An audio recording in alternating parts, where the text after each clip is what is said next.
How's the weather out there? Pretty wild, honestly. Yeah, it's crazy here too. Like all the streets are flooded and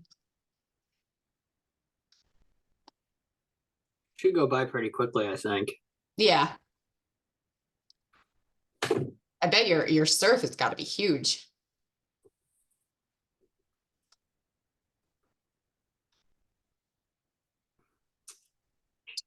Yeah, I looked at a report from the buoy down by where the old lightship used to be a little while ago. It was 23 foot seas every 13 seconds.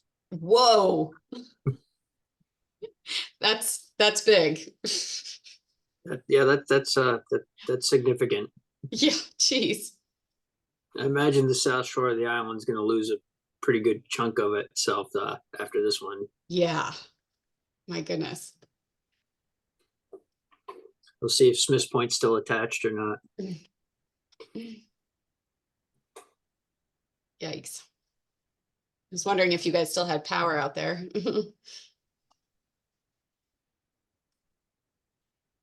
I think it's pretty good so far.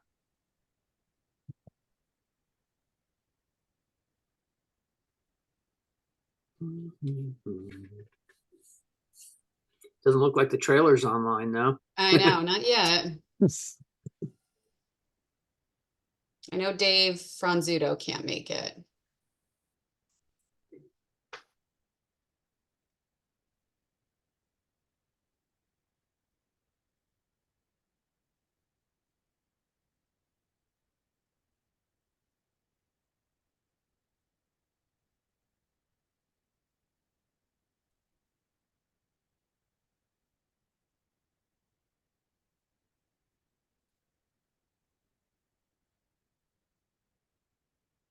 Do we have a quorum?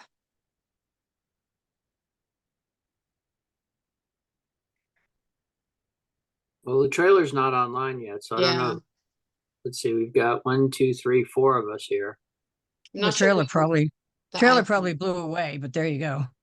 I know. Don't worry, they'll bring it back. Maybe we should have set that out by Cisco. God. They can float to Europe. That's right. It's a tough week. I forgot we had a meeting this week. I thought we weren't meeting until January again. It's kind of a tough day to do this. I believe Phil said that they were in Italy maybe for their anniversary. That's nice. Sounds lovely. I'm My reporting father's- from my brother's bedroom in North Carolina. Where in North Carolina? Davidson, which is east of Charlotte. Oh, I know Davidson. I spent a lot of time up in Boone and Blowing Rock where my other grandparents had a house. Yep. All right. There's Peter. I don't have my list of anything. It's in the car, and if you think I'm running out there, I'm not. No, there's Phil. He's not in Italy. Where's Phil? We're all here.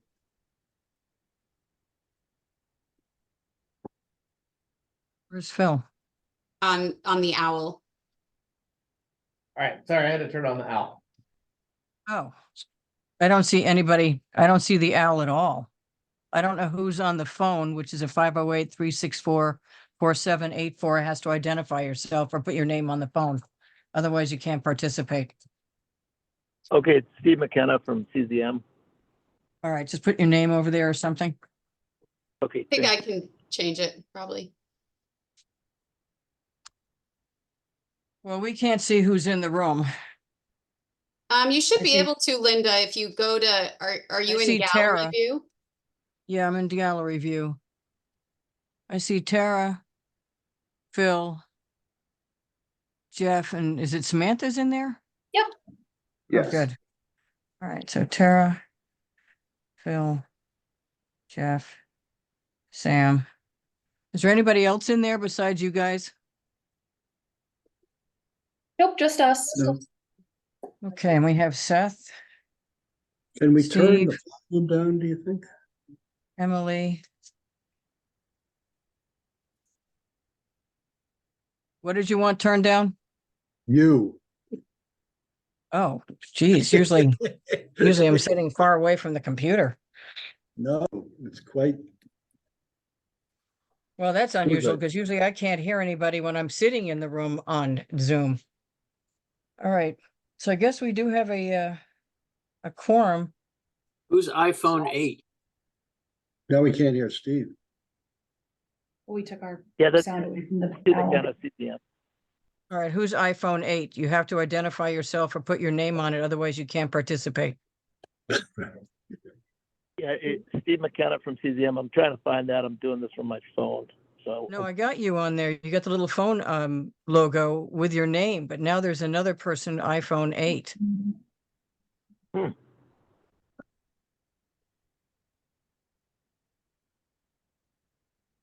Does anybody know who iPhone 8 is?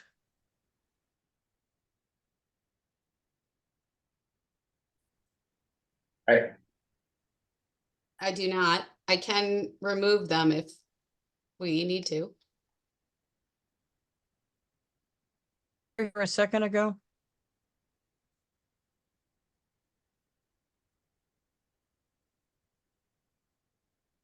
Jeff, can you see who iPhone 8 is?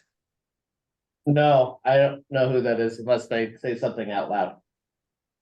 But it doesn't look like they're connected to audio.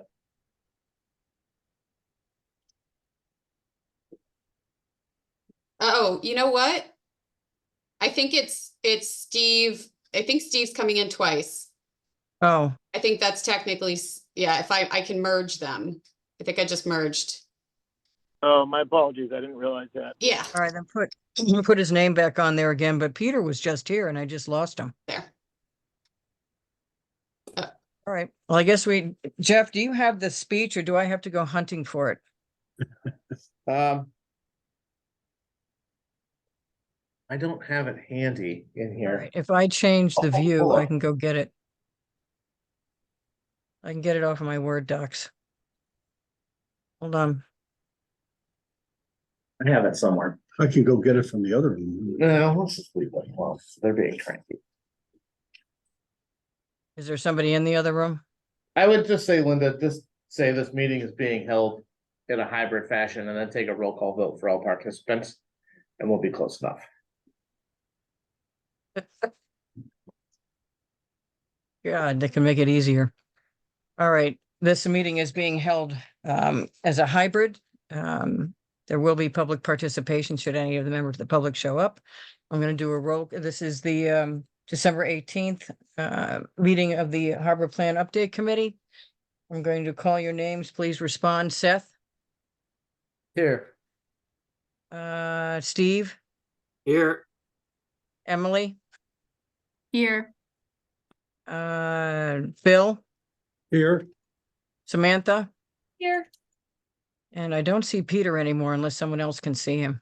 And I'm here. Okay, staff, please identify yourselves. I know we have Jeff and we have Tara. I Hello. see Kimberly. I see Present. Jack, Here. Kristen, Here. Steve, and Dak. Did I miss anybody? Okay. There are rules. You have to identify yourself. We know everybody here, but there will be public participation. Comments from the public are directed through the chair.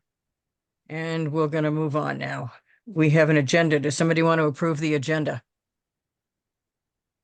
so moved. I believe that was Phil. Is there a second? Yep, Samantha. Samantha seconded. All those in favor? Seth, Steve, aye. Emily, Aye. Phil, Aye. Sam, Aye. and Linda. I'm in favor. Okay. Approval of the minutes. Anybody have any comments or did we not get them again? I don't believe I saw the minutes. Did anybody see the minutes? Okay, we'll pass over that. Okay, review and discuss plan table of contents. Kim, this is where you come in. Yes, all right, so, based on our call a couple weeks ago, we put together a draft table of contents for the plan, which it's mostly for right now identifying the main topics for the plan and then the issues that have been identified under each topic. So those issues were identified either through the survey, through interviews with you all, with interviews with other stakeholders, or any other comments, potentially public meetings as well. So what I was thinking, so first of all, we have the draft table of contents and wanted to make sure that, you know, that format looks okay to you guys. We also have, so we had talked about going kind of section by section and potentially starting with natural resources. And we prepared some documents that one has the matrix with kind of our thoughts on each line of what to do moving forward. And then after the matrix, it has a list of the issues that were identified and potential recommendations moving forward, which those are all things that we really want your input on. So I wanted to propose that first we take a look at the table of contents and go through the issues. And I know I received some comments from Seth already, so I have some track changes in here. But if you guys think it's the most useful, you know, use of our time here to go through the table of contents and look at the issues and see if there's anything big that we're missing, and just kind of discuss them one by topic. Okay, comments. Linda, I guess. Yep. The listing of all of the issues, let's say under the water quality, natural resources, commercial and rec, I guess this is a compilation, Kim, of all of the comments we've received at the meetings, on the surveys. Is that correct? Exactly. Yep. So these are really all of the comments that we've received under these topic areas. I think you guys did a great job, Kim. I mean, I can't think of anything that you didn't cover. I guess the question is do those issues, are they aren't in the table of contents, right? I mean, that's No. just expanded view of that. Right. Exactly. Yeah. If I could add to what Kim was saying, the purpose of this really was because somebody at the last meeting said it's hard for us to tell where something's going to go. In other words, we were starting to talk about natural resources and somebody talked about climate change. And we said there's a climate change section and somebody said it's hard for us to know where you're putting things until we see the whole thing together. So this is the design of this, I think, is largely so that you can see where we're slotting the different issues. But we'll be going over them section by section. So this is just so that you can satisfy yourself that anything that you might be looking for is included in one section or another. My comment, to throw something else onto that. That's what it looked like. It looked like it came from our public sessions. But do the list also include stuff out of the current plan that we need to still address? Or is it simply just what we got from the public comments? I would say yes. I believe, I mean, other people can talk to their sections, but I believe, yes, it does include, like, the general themes from the last plan are very similar to the general themes that came up in this plan. If when we look at the matrix document, if we're looking at things and anything pops out that was not included, that still should be, we can add it at that point. But yeah, it basically, I mean, I'm looking at my natural resources and yeah, all the issues are pretty much carried. All the relevant issues seem like they're carried over. Okay. Emily has her hand up.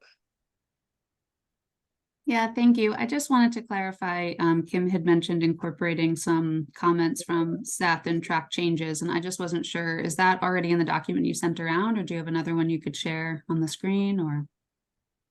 Yes, I can share this comment or this document here, which I can also, if it's okay with Seth, I can circulate it to everyone. But Seth made some comments on the side that, you know, are just relevant to each of the different topics. And so, yeah, these are useful comments, and we can make some more edits to the table of contents once we have everybody's feedback on them. I have a question. Yeah. Looking at the issues that have been in the table of contents document, is the final report intended to have a comment or recommendation from this committee for each of these issues?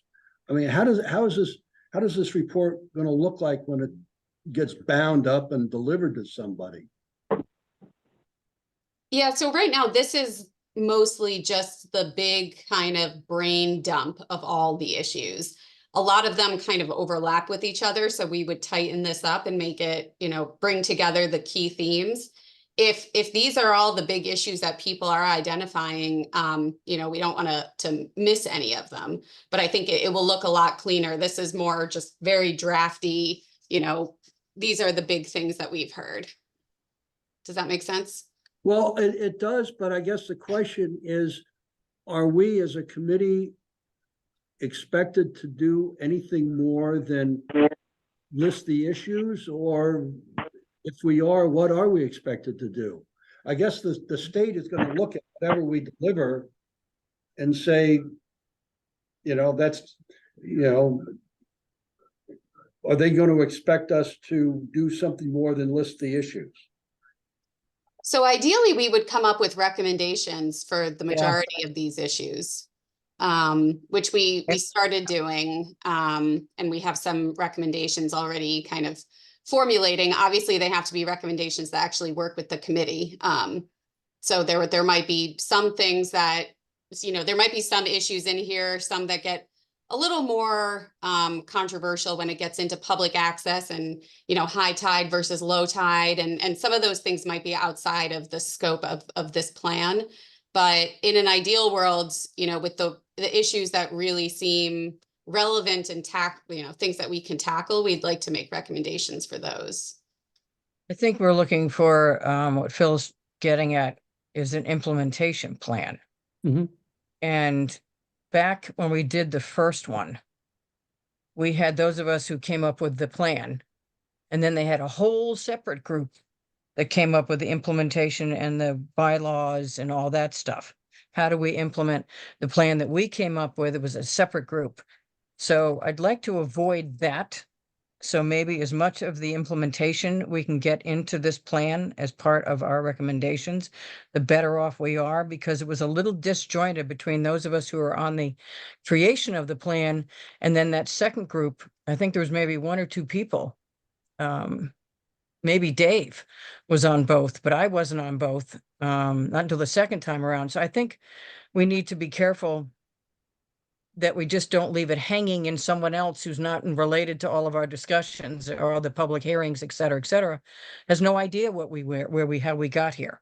So the more implementation part of this we can do up front, the better off this is going to be as a complete document for somebody, a layperson even, to be able to read it.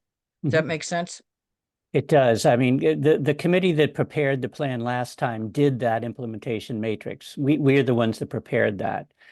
What you're talking about, Linda, is that after that committee, after the plan was adopted, another committee then took responsibility for actually trying to carry out the implementation. And that's one of the, based on you having said this in the past, when we get to the administration and coordination section of the plan, that's what we're going to talk about. That how do you want to set that implementation strategy up? And I get the sense that you want to have some continuity with this committee to do it. But it was a little disjointed the first time around. Right. Keeping in mind, though, that the recommendations really are carried out by almost every board and committee on the island and department on the island. I mean, they're so disparate that different departments have different responsibilities, and they're the ones who those implementation measures are actually assigned to. And the role of the committee is to sort of work with those boards and committees and departments to encourage them to actually undertake the recommendations. I have another comment. There's Peter, just so the record shows, Peter Brace just entered the trailer. Okay, Phil, do you have another comment? Yeah. Would it make sense as we're going through this, this quote unquote table of contents to merge a couple of these issues? I mean, a lot of them are related, because I think we're going to be in the implementation thing. If we could have, 15 things to implement rather than 25, that might be cleaner. Yeah, so actually, that is something that we're doing on our end already. So I can share with you the natural resources document. So we have a table of contents. Sorry, I have a giant cat jumping behind me right now. Tiger of a cat. So we have the the table of contents that has kind of just all the issues. Then we went through and, topic by topic, this is what we were hoping to do, which is look at the 2009 matrix, and, go through that and make sure we're not missing anything and carrying things over. And then at the bottom underneath the matrix, I've already started to kind of combine these issues into cleaner, more, condensed versions of what you're seeing as that whole list. Looks like a good start. Mm-hmm. And what we need the committee to do, so we're sort of the worker bees, and what we need the committee to do, though, is to tell us which of these and what direction they want to, which of these you want to have in the plan, and how do you want to, what's your thoughts about what the plan should say about each one of the things. So there's we're getting into really the meat of the process now.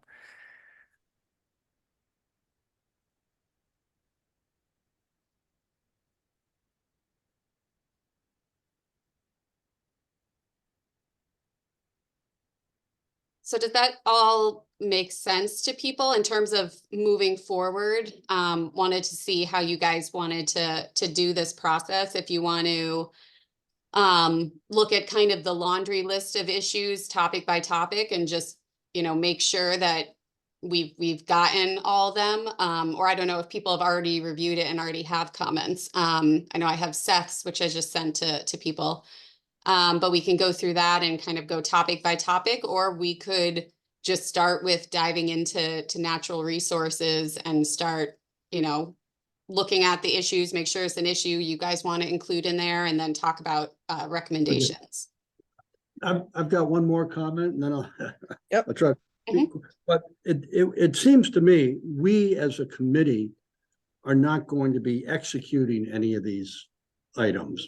I think by reading the matrix and everything, what we're doing is, if we think something rises to the level, correct me if I'm wrong, if we think something rises to the level that action needs to be taken, what we're doing is we're saying, this is the action that needs to be taken, or we're recommending, and probably saying this is the logical entity that would be doing that. Is that correct? Yes. Yeah, Yes. exactly. Exactly. We normally put underneath our recommendations, and like potential implementing parties. So who would be kind of tasked to move forward? So, and then it's up to those, at some point, those people we are saying we think should be dealing with this issue, a conversation with that committee or that entity. They may agree or they may disagree. And if they disagree, then we're back to, square one. But, a part of this process, I think, involves getting the people where we think can solve the problem to agree, yes, we can solve the problem and we're on it. It would make sense to, when we flesh it out more, to have actually a stakeholders meeting with the various departments or entities that would be responsible for carrying this out, you know, have one big meeting of just those of us involved with this. It's early, but I think that's something we need to do in the future. I mean, ultimately, this is gonna be a select board adopted plan. I mean, that's part of the adoption process. So if there's work assigned to a town agency through a plan by the select board, there's a level of accountability to back to the select board. And if they, you know, continue this committee or someone to help shepherd that through, I think that's totally fine. But I think there's a mechanism to ensure that things are getting done in the sense that boss could say, you gotta do it, you gotta do it. So, Or it could be that the COMCON says, that's really not, you know, that's not our job. We shouldn't be tagged with that. It really should be this group over here. And so that what we deliver to the select board is where there is a consensus or agreement that the people who we are recommending are people to do something, are people said, yeah, you know, that's in our wheelhouse. I think if we recommended that group during the recommendations for where we think it should be, if that needs to get adjusted, I think that can get adjusted. So in between the select board and whoever's going to implement each action item, I assume there's going to be an implementation committee, which might be comprised of some of our members after this plan is created. So that committee will then be pushing on the various people who are going to do the implementing. They're going to be interacting with them and saying, this is for you to do this. And yeah, and not to like cross stream too much, but we already do have a harbor committee that exists that they can also probably help facilitate the implementation of the harbor plan as well. So that may be a good home and deliverable for, you know, Shab involvement to help get the plan to the end to the next harbor plan committee. Because it seems to be well within their purpose. What's a timeline, generally speaking, between, let's say, the select board accepts this plan and the state accepting it? Does the state take a long time to review it and accept it at that point?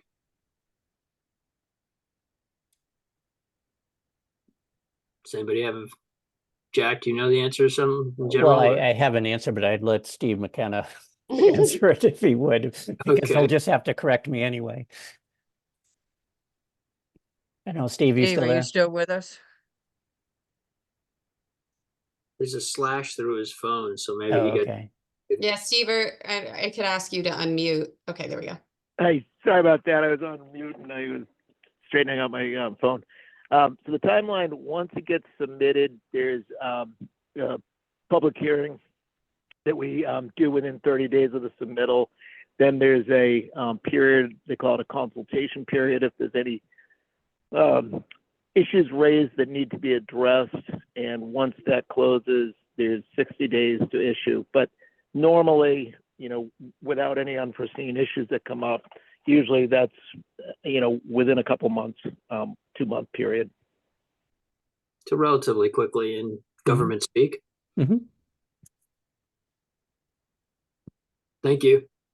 And I think I would say that the reason why Steve McKenna keeps being involved in this is because he can monitor, in a sense, what we're talking about, and he might be able to flag something that would cause a problem or that needs to be talked about further. So his participation actually will help this whole process in the end. That's good. I see we have a large visitor behind you, Kim. I apologize. I have a lot of cats. Well, if for some reason, the computer keyboard all over the world, cats love the computer keyboard.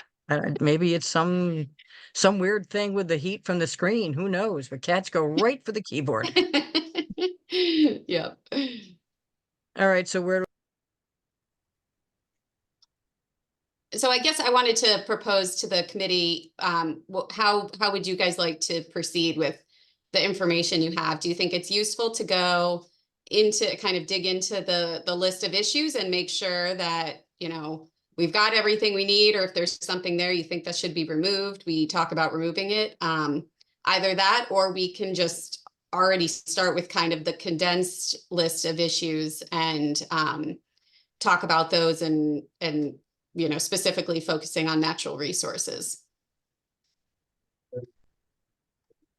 I see Emily has her hand up. I was just going to, at least from my perspective, suggest that maybe we do just dive into the draft matrix that you have started for us. And as long as we can kind of cross-reference and make sure there's nothing else on that table of contents list that's not in your matrix, then we'll hit all of those at the same time anyway. Well, That works. if I can, the table of contents issues, a lot of them are addressed in the 2024 issues and suggested solutions and recommendations that are in there as well. Exactly. They kind of break those out. So I think we can accomplish all of that all at once. Great. Okay. Go for it. All right. So, perhaps we can, let's see, thinking about the best way to start here. Why don't we start first with looking at the kind of condensed table here of the issues and talk about solutions, recommendations. And then after that, we can go back and take a look at what was included in the 2009 plan and just see if we're missing anything that was from that should be carried over. Can we run all of our pictures over just to the right side? Because it blocks some of it for me, at least. I don't know how to do that. Yeah, there should, on the upper right-hand corner, Yeah. probably have a way of kind of condensing everybody's picture. Side by side. Let me see. Yeah, got it. Great. I can't see you, but I got it. Okay, Tiny so little squares. so our intent is to hopefully, if this, you know, structure works for you guys, to do this with each of the topics. So for natural resources, one of the biggest issues that came up was the decline in the amount of eelgrass in both Nantucket and Mattocket harbors, likely due to lack of circulation, nutrient loading, water warming, and other physical disturbances happening related to anchoring or scallop dredging. And just talking about how the loss of eelgrass is really problematic for the harbors. And one of the biggest recommendations that we got related to the eelgrass was to develop a thorough eelgrass management plan for both of the harbors, which will talk about threats to the eelgrass population, strategies to protect the current and future eelgrass populations and prevent future loss, any studies or data that might be needed, talk about goals for ideal population growth and density, and what might be some suitable habitat conditions for future eelgrass restoration and enhancement efforts. So that was one of the biggest issues coming up in natural resources, and wanted to see how you all felt about the idea of an eelgrass management plan, if there's anything else that we should be including in that to try and help address the decline in eelgrass.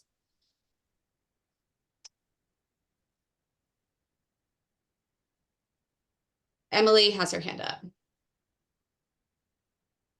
Thanks, Kim. Yeah, I would agree that that's probably one of the biggest recommendations that we can and should make. I would maybe just call out in that list a little more specifically to have the plan include a long-term monitoring regime as well. I'm not sure that's in there. And then as far as studies and data needed, I know there's a variety of temperature monitoring that's going on, but I think establishing long-term temperature monitoring throughout the harbors would be an important component of that.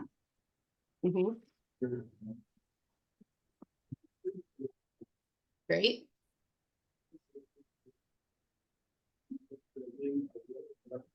Any other comments on this part?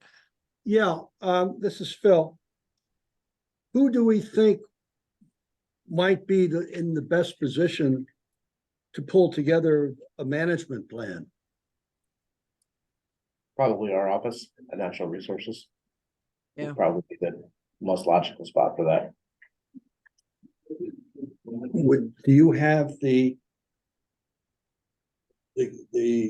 people in your staff that could address these issues, do you think? I would say in the town, we really have the only people that have the ability to pull that together and do that. I mean, there'll be some overlap. I mean, I think the staff at the hatchery and the water quality folks are probably the best people, and a little coordination with public works and public health, DPW a little bit, but I think that plan would probably have the most natural fit within natural resources as far as the public entity goes. We developed an eelgrass management plan in this last winter, just the framework for one, but it really needs to be like fleshed out and developed. But I think we do have like a good basic framework for getting a committee and a group together for creating that and adding these items in detail with action items associated with them. Do you think we have the technical expertise on island, or would we have to bring somebody else in? I think when it comes to monitoring and, you know, additional studies, I think, you know, definitely like consultants and other, you know, bringing other people in on an advisory basis is important. So so we're not coming up with an idea, and a recommendation, and we have no idea where to take it. No, I think we have a very good Okay, idea. that's good. Should there somewhere be in the solutions and recommendations a reference to, continuing to work on strengthening fertilizer regulations? Since we all know that that's, you know. I think we'll get to that in other objects too. Yeah, because that fertilizer thing, the lack of ability to enforce it as strictly as we should be because of just sheer volume of the problem is something that's always concerned me. I would say we have a specific item in this number 4 that talks specifically about fertilizer. I mean, if we're successful on this one alone, that would be massive. Mhm. Yeah, and there are some other eelgrass management plans out there that we can use kind of as models to show you what the structure could look like. All right, anything else on eelgrass? And also I should note, if you guys, you know, after this meeting have further comments or thoughts, just send them to me. I can incorporate them. Just, I don't think we can stress enough on the eelgrass as to what the overall impact is. I mean, just push it, because people say, oh, eelgrass crap, it's all over my propeller, got to get down, got to take it off the propeller. Yay, great. That happened to me all the time with our boat. But it has such an impact on overall quality and scallops and just the seabed. And it just, I don't know how we can impress upon people enough that, you know, discharge in the harbor, that the fertilizer, all this stuff impacts that. And that's a big deal. It's just that people need to, that's part of the education, as to just how important this is and how much of an overall effect it has on the general health of that harbor.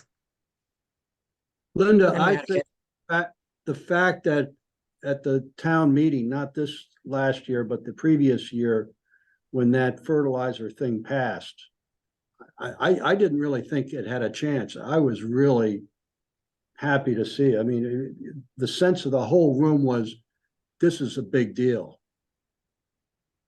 Yeah, but it didn't, Jeff, correct me if I'm wrong, the state didn't buy into our necessity to control it? It's still within committee at the state, but the state also regulates fertilizer. Yeah. Typically, if the state is doing it, they prefer that municipalities don't individually do it. I mean, it was a great sense of the meeting, but I don't know how much teeth it has at this point. Well, it's not in effect currently, so none. Well, Well- that's our job, I guess, maybe. I think Well, Emily, and hang on, I'll get a second, guys. Emily and Seth had their hands up. I don't know who came in first. I'll go with Emily first. Thanks, Linda. Yeah, I just wanted to actually recognize what you just said and the importance of continued education. And I think that's probably a thread that runs throughout this. So I'm not sure what the best way is to handle it, whether education and outreach is its own issue or whether we include a bullet point under a lot of these different items that specifically also has a recommendation of continuing education and outreach, because like Linda said, the more that the community understands the importance of eelgrass, then it really helps with connecting all those dots. So I just wanted to throw that out there. And I think it probably goes without saying, and I don't know that it's necessary to list this anywhere, but I think that when it comes to support for things like the Eelgrass Management Plan initiative, that certainly the Land and Water Council, and I'm sure other organizations will also be wanting to step up to help and support the town in any way we can, whether it's with consultants or what have you. So I think there'll be a lot of interest in supporting the town on that one. Thank you. Seth, you're up next, and then I'll go to Steve.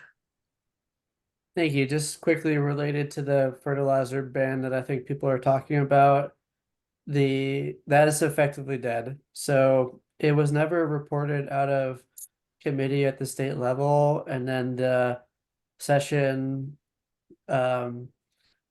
expired. The Congress session expired, so it would have to be re-entered as a new bill at this point. And that's unlikely to happen because then, if you may remember, at last year's town meeting, there was another petition to, instead of a ban, to refer fertilizer recommendation or fertilizer regulations back to the NP and EDC for future recommendation. So that also is a home rule petition that has not been brought up by the state, but it's likely that the NP and EDC is going to have to say something about fertilizer regulations in the future. But our ban is not happening unless there's additional town meeting action at this point. Steve? Okay, yeah, and I am totally on board with the eelgrass thing, but just throwing this out there, it's maintaining or trying to increase the eelgrass. There's cross purposes and other things that people want out of this plan, which is additional moorings.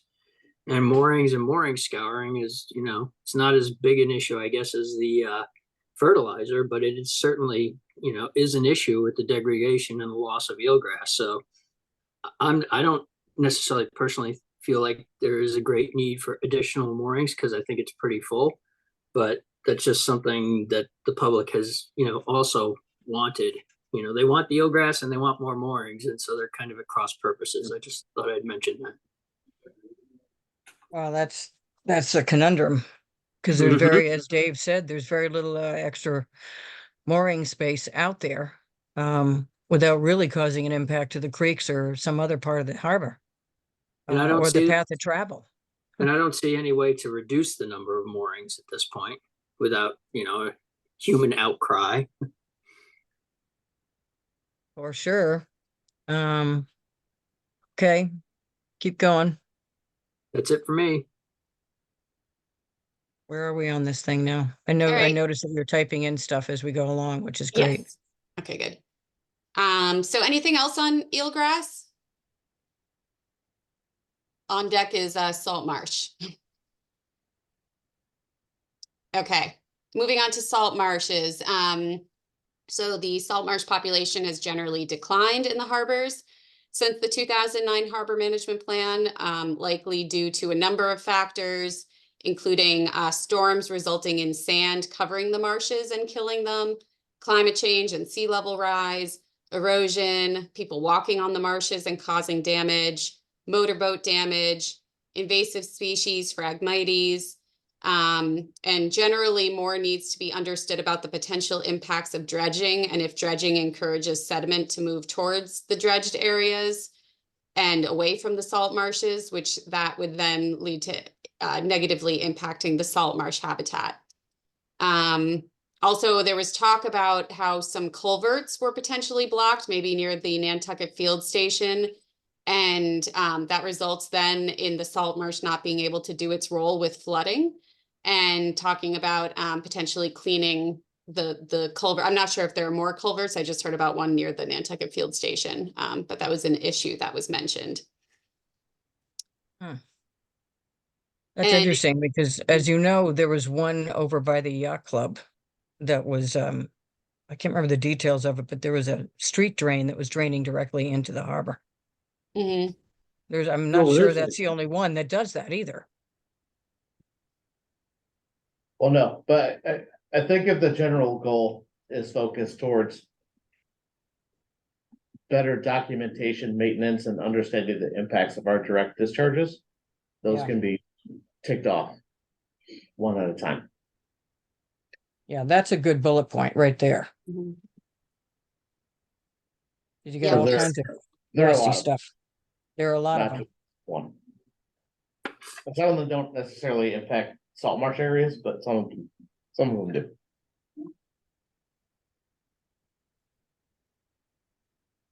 Okay. Emily has her hand up. Thank you. Yeah, I just, I see the note for committee thoughts on research studies needed, and I think that in general with salt marshes, long-term monitoring, certainly for the retreat or erosion of salt marshes. And I know that the Conservation Foundation has started to undertake some of this, but maybe probably just with their properties, although I know they own a majority of our salt marsh, but I'm sure they'd be great to collaborate with on that. But I think just the long-term monitoring of the status of the salt marshes could be in there. Great. You said it was the Nantucket Conservation Foundation, right?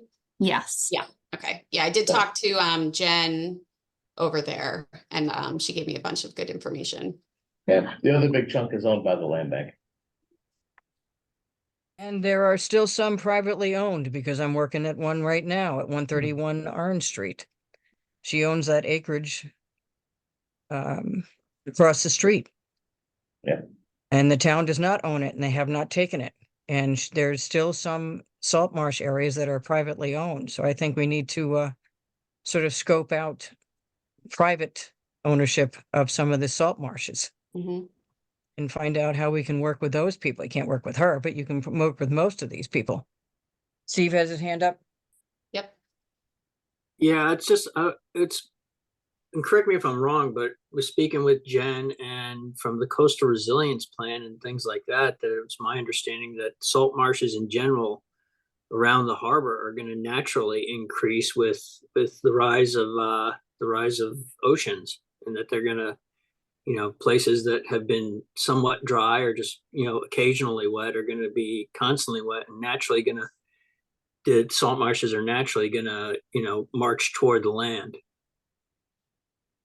Yeah, so she had mentioned that they are going to naturally go towards the land. The issue would be if there's development right up against where that salt marsh might be migrating.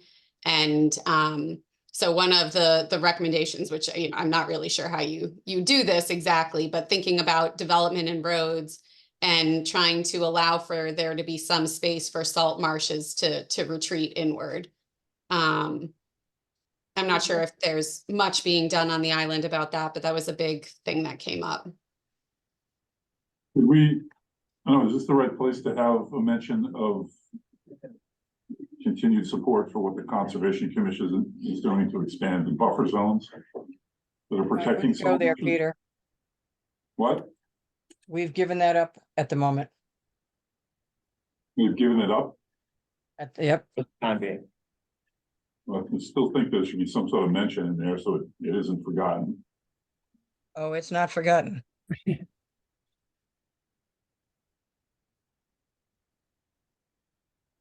If I may, I think giving it up is a very strong way to put that. We have temporarily tried to prioritize some of the other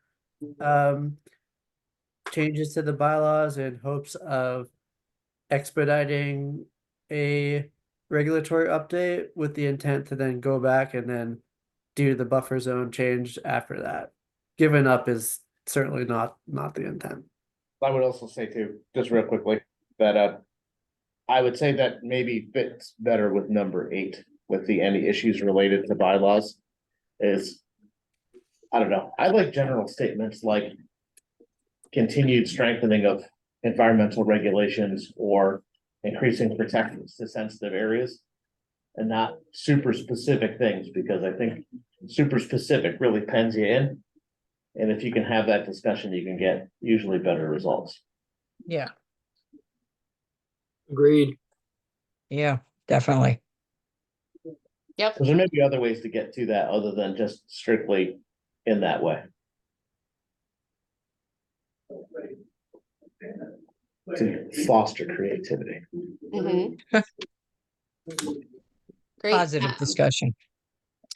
So a few other items that were brought up, installing additional intertidal oyster reefs to protect the salt marshes. Let's see, supporting and expanding Nantucket Conservation Foundation's efforts to restore the salt marshes. Working with private owners of salt marsh Mhm. habitat. Working with private owners. Yep. I can tell you from firsthand experience, revegetating Spartina antiflora is not as easy as it looks on the surface, because we tried it. We got Concom approval to do a small project in front of my family's home. And it looked like it was doing great right up until the first big winter storm took it all out. Mhm. What took it out? Wave action? Yep. Hmm. The problem is you really need to revegetate it. See, like right along the shoreline, it needs to be planted into a peat bank, and we're Yeah. losing all the peat bank. We planted it into sand, hoping it. So somehow you'd have to bring in peat or reestablish the peat for it to really anchor itself, and then you need to somehow be able to attenuate the wave action of these winter storms throughout the winter. We had put up snow fence around it for the whole summer, but that wouldn't have survived the storm anyway. So, there are ways to probably do it, but it's not a simple thing. If we brought in peat, would that be considered fill? Probably. I don't know. It's an interesting concept. Okay. All right. We can move on to the next. Invasive species. So many invasive species within the harbor, which are causing problems for the native species. Some of the invasive species include green crabs, Phragmites. Is this correct? Hydrocoleum? Is that the correct phrasing for it? Seth, that would be you.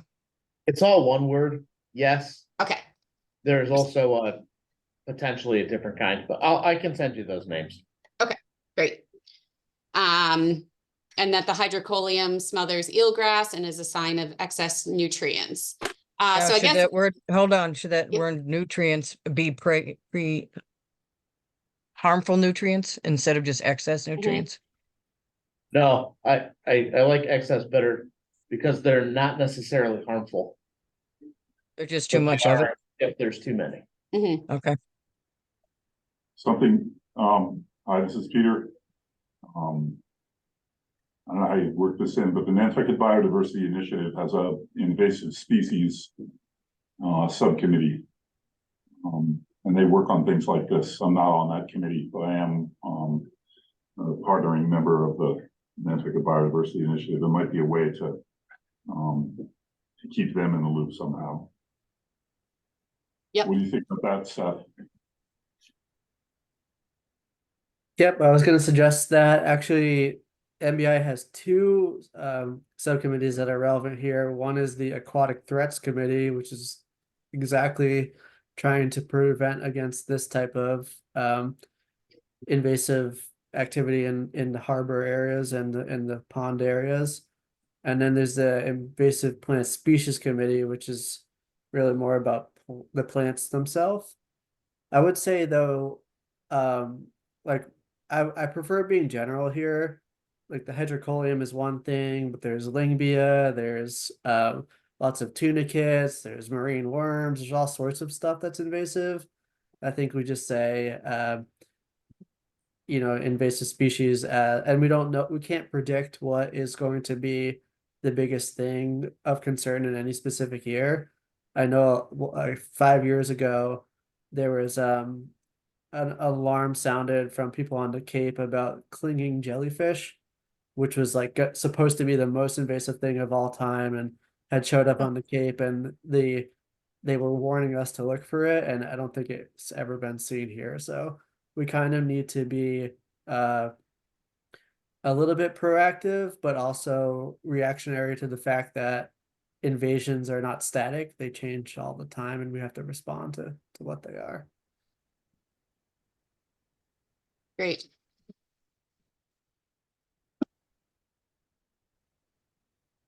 Emily? Thank you. Yeah, I just stepped out for a minute, so I don't know if I missed it, but I was curious when it says plant more native species. I guess is relative, is that meant to be within the harbor? And if so, what was that in relation to specifically? It's a good question. I think somebody had provided that as a comment, but it was left pretty vague. So I wanted to see if you guys had thoughts on that.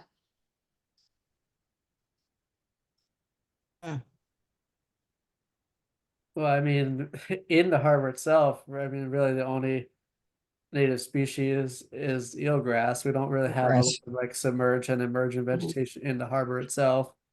Right. But we can certainly do things to promote native species apart from planting, like for marine species and algae and all those stuff. There's ways to do that without necessarily planting things. Promote native species, I think, is fine. Yeah. Okay. It doesn't limit you to just eelgrass. It's whatever native species is in the harbor.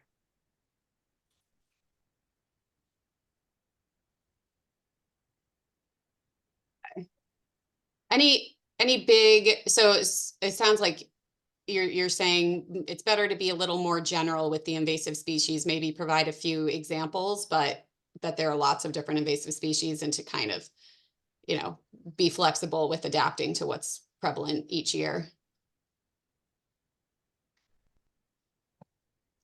Yes, please. And we also know from projections that a lot of species are going to become invasive here that aren't from like Europe and Asia. They're just from the south, but with warming waters, there's gonna be rain shifts. So we're gonna have to deal with that too, but it's somewhat predictable, right? Like with green crabs, when they first came here, it was unpredictable. It just showed up in ballast water. But now we can look at Chesapeake Bay and say, okay, these things exist here in the future of Nantucket. We're going to have to plan for them being in Nantucket Harbor. Do they have invasive tendencies, and how can we predict and mitigate for that? Yep. And I think just to piggyback on what Seth is saying, potentially recommending a more formal, just either monitoring or awareness program to look for these species, especially the ones that we anticipate may be arriving. This is the section where you put down mitigation. It's all great and well to see them, but how do you deal with it? Yeah, I mean, there's a common framework in invasive species management called early detection, rapid response. The first part is exactly what Emily is saying: robust, regular studies to look for the species. Rapid response in an aquatic environment is a lot harder than in a land-based environment. Like if an invasive tree shows up and it's just one, you just cut it down. But if all of a sudden you do like your rapid monitoring survey of the harbor and you find out that there's millions of invasive tunicates, it's harder to do something about it. But I still think the paradigm exists where we really should be focusing most on the detection and then responding to the ones that are possible and feasible to respond to, but just not always feasible in a harbor. Great. Well, it's super helpful. So I realize it is 2:00, but I think we got through some good, some good information here. I feel like, these sections are really kind of bulking up and we have some good recommendations. Does this format work for everyone? If we continue along the next meeting, we'll keep going through natural resources. We'll look back at the matrix, and then the next section is one of Jack's, which is, we'll get into commercial infrastructure. Does that work? No, I Works for like it. me. I think this is a great way to do it. Okay, Works for great. me. When I is would- the next meeting while we're at this? It is, Submit comments in advance on these tables. yes, definitely.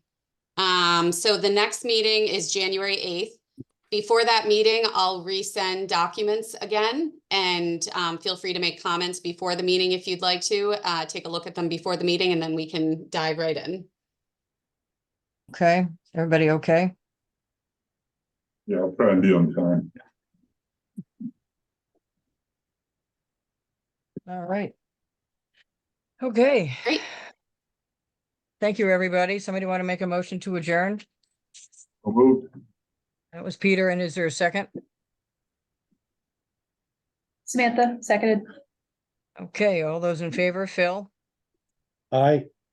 Peter, Aye. Samantha, Aye. Steve, Aye. Seth, Emily, Aye. and myself, and happy holidays, everybody. Be safe. Happy holidays.